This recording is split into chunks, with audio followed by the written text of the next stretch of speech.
All right, let's transition now into what's going to be a big-time story tomorrow surrounding Ezekiel Elliott and the court's decision.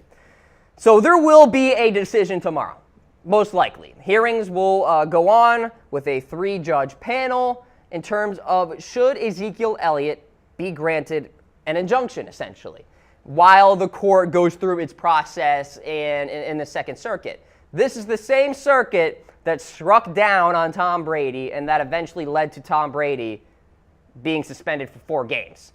So the odds are stacked against Zeke in the NFLPA at this point. I mean, we knew this from the beginning in the fact that they moved this case from Texas to New York. But I'm giving you all what to expect. And so this is obviously a developing story. It's been developing for some time. The news is probably going to break tomorrow, afternoon time. And this week's developments really and truly could be the end of the line. Legal experts saying that's because there are few options left for either side as far as Elliott's 2017 status goes. So the loser of Thursday's hearing could request a hearing in full from the Second Circuit Court. Those are rarely granted. And if you haven't heard the phrase before, it's called an en banc hearing, which essentially means that if the losing party doesn't feel they had a fair decision from a 3-judge panel, they can ask for a rehearing and have a full panel of judges rule on the said case. That's what happened recently with Ezekiel Elliott losing down south and asked for the en banc hearing. I think it's Latin, maybe it's Greek. All those Latin and Greek aficionados out there in the comment section, let me know. But that's one option. The problem is it doesn't happen a lot. And so if we were talking about in the present right now, for fantasy purposes and for Cowboys fans in general and game planning, Ezekiel Elliott is good to play because technically that stay is still going on. Of course, that was granted last Friday. That allowed him to play most recently against Kansas City. So as we stand right now, that stay is still in effect, but it doesn't really matter because the hearings are tomorrow. And we're going to get some breaking news about whatever the heck the decision is. And stay on Chat Sports, of course, for the latest breaking developments regarding that. But for Cowboys fans, for fantasy circles out there, it's going down tomorrow, and it could very well be the end of the road here. It has been a long and tireless saga. Both sides have heard enough about it, I feel. Let me know, actually, in the comments section if anybody actually enjoys talking about legal stuff because it makes my brain turn into mush. So we do have a weigh-in, though, and we want you commenting and throwing in your thoughts about this. So we probably will have a decision tomorrow. And so with that, will Zeke win his case versus the NFL tomorrow? Is it over tomorrow in favor of Ezekiel Elliott and the Dallas Cowboys? Because this is very important. I don't think the Dallas Cowboys can win games consistently without Zeke. It was on display again against the Kansas City Chiefs. We had some of the highlights up for you earlier. We'll probably throw them up again. And so when you take that important piece out of the puzzle on the offensive side, now you're looking at Darren McFadden, Alfred Morris, maybe a Rod Smith in third down situations and passing situations. It changes things. It changes the offensive game plan. And I think that if Zeke loses tomorrow, I don't think the Cowboys can make the playoffs. They looked great against Kansas City, but a big reason why was because of Ezekiel Elliott. Elliott, of course, creates that play action. I don't think Dak Prescott is a 45 throwing kind of quarterback, if you will, when it all is on him. He's not a Matt Stafford. He's not a Russell Wilson. He's not a Tom Brady, obviously. Those are the guys who can kind of get away with throwing 40 to 45 times and maybe come back in the fourth quarter. That's not a Dak Prescott type of deal. That's not Dallas's offensive identity. And so if they have to change their identity because Ezekiel Elliott is missing 6 games, that's a problem. And you see it kind of a little bit with the Carolina Panthers and how they seem to be struggling on the offensive side. Their defense has been winning them games recently.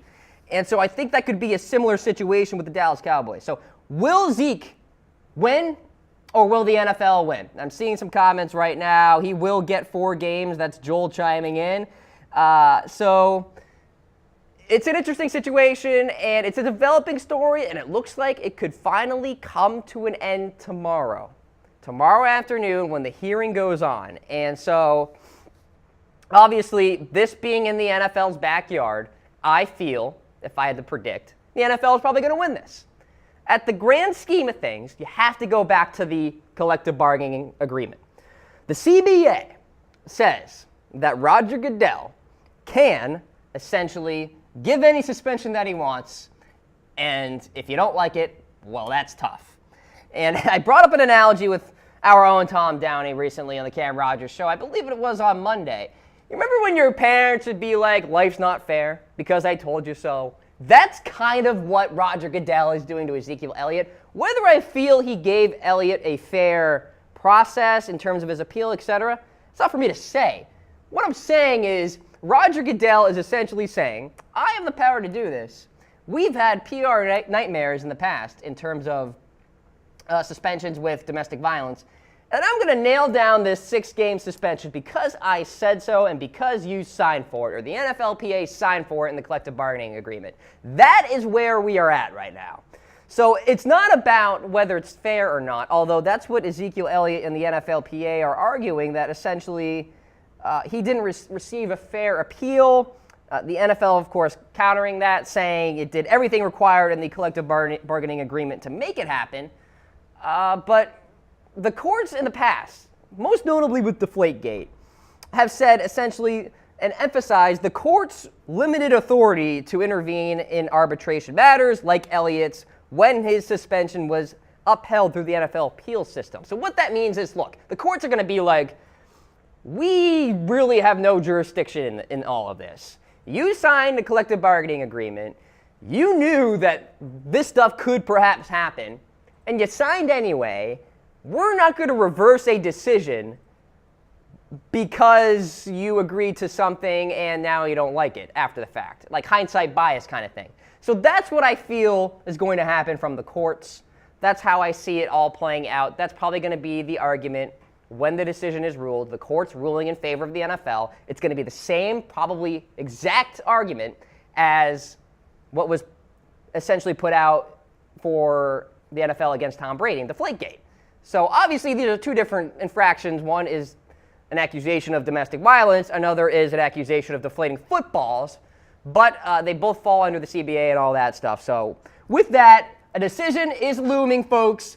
Stay tuned tomorrow. Tomorrow afternoon, of course, the decision will come down among a 3-judge panel whether or not Ezekiel Elliott will be granted that injunction.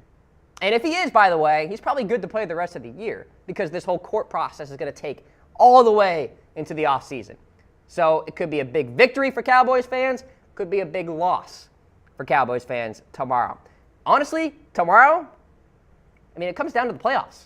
If Zeke wins that injunction, I think the Cowboys go to the playoffs.